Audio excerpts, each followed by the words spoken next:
রান্না করতেছি গরুর মাংস। পটল দিয়ে গরুর মাংস খেতে বর্ণর বাবা ভীষণই পছন্দ করে, তো তার মাঝে আমি কয়েকটা দিয়েছি আলু। হ্যালো প্রিয়ন, আসসালামু আলাইকুম। সবাই কেমন আছেন? আলহামদুলিল্লাহ, আমরাও ভালো আছি। সবাইকে জুম্মা মোবারক। শুক্রবার মানে কিন্তু আমাদের স্পেশাল কিছু রান্নাবান্না সবার বাসায়।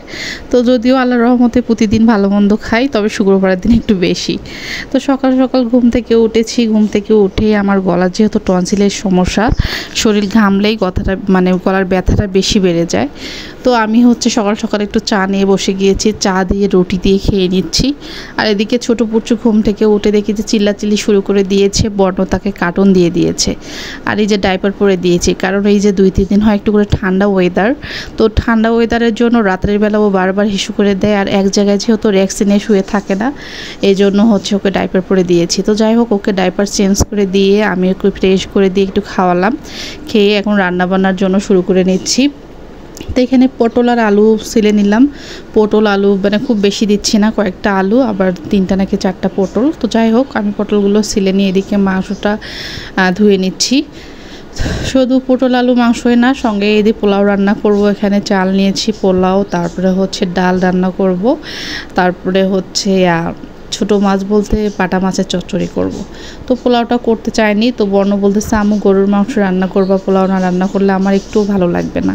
তো তার জন্য স্পেশালি পোলাওটা রান্না করব। আর এদিকে এই যে ডাল, ছোলার ডাল, আমি সবসময় এটা মেখে সব কিছু দিয়ে বসিয়ে দিই। যখন সুন্দরভাবে সিদ্ধ হয়ে যায় সেই পর্যায়ে এটা শুধু বেশি করে একটু পেঁয়াজ দিয়ে তেলে দিয়ে দিই। এইভাবে রান্না করলে ডালটা খেতে অনেক ভালো লাগে। এটা দিয়ে পরোটা দিয়ে রুটি দিয়েও খাওয়া যায়, আবার ভাত পোলাওয়ের সঙ্গে তো একদমই জমে যায়। তো আমি আলু পটলগুলো এদিকে একটু ভেজে দিচ্ছি। আমি সবসময় মাংসতে আলুটা ভেজেই দেই, আলু দিলেও ভেজে দেই, আবার পটল দিলেও এটা ভেজে দেই। এটা ভেজে দিলে আমার মনে হয় যে টেস্টটা বেশি হয়। তো না ভেজেও অনেকেই দেখি রান্না করে, তবে আমি সবসময় ভেজে দেওয়ার চেষ্টা করি। তো এদিকে ডালটা সিদ্ধ হয়ে গেছে। আমি ডালটা এখানে বেশি করে পেঁয়াজ কুচি দিয়ে একটু তেলে দিয়ে দিলাম। আর ডালটা একটু ঘন রেখেছি। আমার কাছে মাংস দিয়ে ঘন ডালটা খেতে কেন জানি ভালো লাগে। পাতলা ডাল দিয়ে নর্মালি আমি রান্না করি মুসুরের বা মাসকালাইয়ের, সেটা অন্য দিনে। তবে মাংস রান্না করলে আমি ঘন ডালটাই বেশি রান্না করি। এদিকে এই যে গরুর মাংসটা সব কিছু দিয়ে মেখে দিয়ে বসিয়ে দিলাম, চুলায় দিয়ে দিয়েছি, কেন প্রেশার কুকারে সিদ্ধ হয়ে যাক। আর পাশে পোলাওটাও বসিয়ে দিয়েছি। পোলাওটা আজকে আমি চুলায় রান্না করব, কোনো রকম রাইস কুকারে দেব না, কারণ গরমের দিনে তো নর্মালি অনেক কারেন্টের বিল এসে যায়। তো এই জন্য ভাবলাম যে চুলাতেই রান্না করি। যদিও আমি সকাল করে প্রতিদিনই কিন্তু সকালবেলা আমার রাইস কুকারে ভাত দিয়ে আমি শুয়ে থাকি।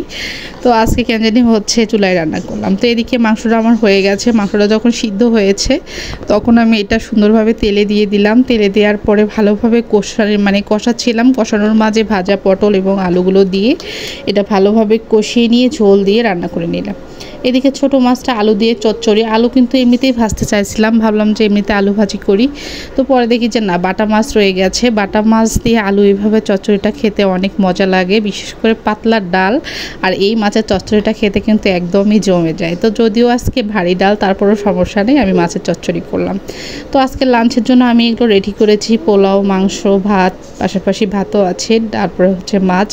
আর এদিকে বর্ণর বাবার নামাজ পড়ে আসার সময় এই যে এগুলো নিয়ে এসেছে, তরমুজ, লাউ, চাল কুমড়া।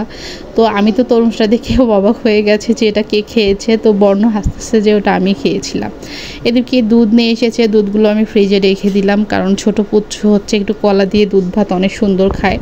তো যদিও বাড়ি থেকে আগে দুধ নিয়ে আসতাম, অনেক দিন হয় যেহেতু বাড়িতে যায় না, ওইভাবে দুধও আনা হয় না। আর গরমের দিনে দেখবেন যে নর্মালি সবার কিন্তু পেটের প্রবলেমটা হয়। সবসময় ফ্রিজে আমি স্প্রাইটটা রেখে দিই, একটু করে খাই, যখন সমস্যা মনে হয় আর কি। তো কেমন লাগলো ছোট্ট ব্লগটি সবাই কমেন্ট করে জানাবেন, ভালো লাগলে শেয়ার করে পাশে থাকবেন। সবাই ভালো থাকেন, আল্লাহ হাফেজ।